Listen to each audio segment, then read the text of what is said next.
সালাত নাই, ইসলাম নাই।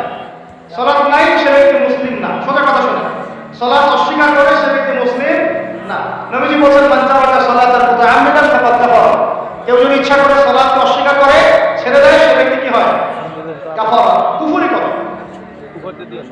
সালাত না করার কারণে ইমাম বলেছেন তাকে মুসলমানদের কবরস্থানে দাফন করবে না।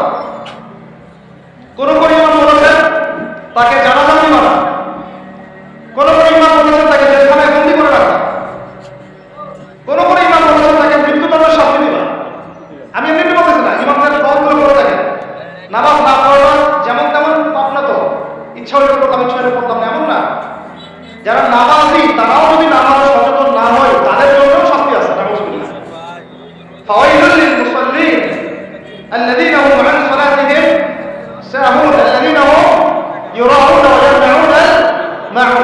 এখানে বলা হচ্ছে মুসল্লিদের জন্য দুর্ভোগ, কাফের, মুনাফিক। আবার যারা মানুষকে দেখানোর জন্য নামাজ পড়ে এবং এই যে ছোটখাটো সাহায্য করতে অস্বীকৃতি জানায়, সূরা মাউন পড়ে, তাহলে মুসল্লিদের জন্য গাফেলতির যদি শাস্তি হয়, তাহলে যারা পড়ে না ওদের কি হবে বলেন?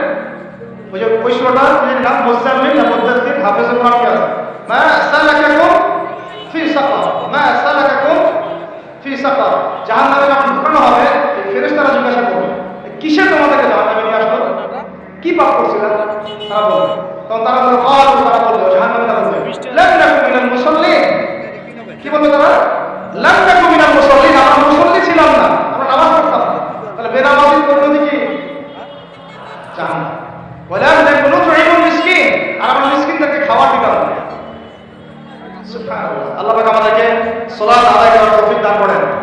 রমাদান মাসে শক্ত করে নামাজ পড়বেন ইনশাআল্লাহ, আল্লাহ পাক তৌফিক দান করেন। 5 ওয়াক্ত নামাজ চেষ্টা করব জামাতে পড়ার জন্য।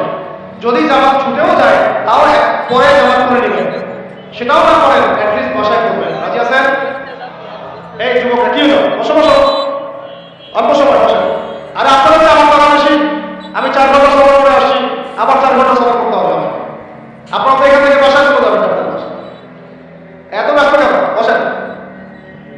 এখন কথা হচ্ছে যে নামাজের সাথে আরো অনেক ফরজ আছে না? যেমন পর্দা কি ফরজ না ফরজ না? যাকাত ফরজ না ফরজ না? তারপরে আল্লাহ পাকের আনুগত্য করা এটা ফরজ না ফরজ না? রাসূলের আনুগত্য, তাওহীদ ফরজ না সুন্নাত? এই জিনিসগুলো ফরজগুলোকে শক্ত করে ধরবেন সব। রাজি আছে? 4 নাম্বার হচ্ছে রমজান। এটা কি 5 নাম্বার না? 5 নাম্বার রমজান মাসে ফরজ ইবাদতগুলোকে সর্বোচ্চ গুরুত্ব দিবেন সব। রাজি?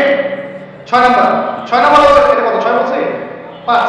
6 নাম্বার হচ্ছে ফরজের পাশাপাশি সুন্নত এবং নফলের পাবন্দি।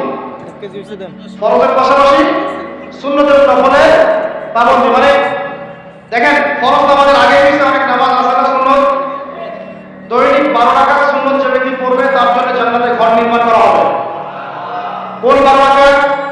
ফজরের আগে 2, ফজরের আগে, জোহরের আগে 4, তারপরে 2, তারপরে মাগরিবের পরে, এশার পরে, মোট কত হলো?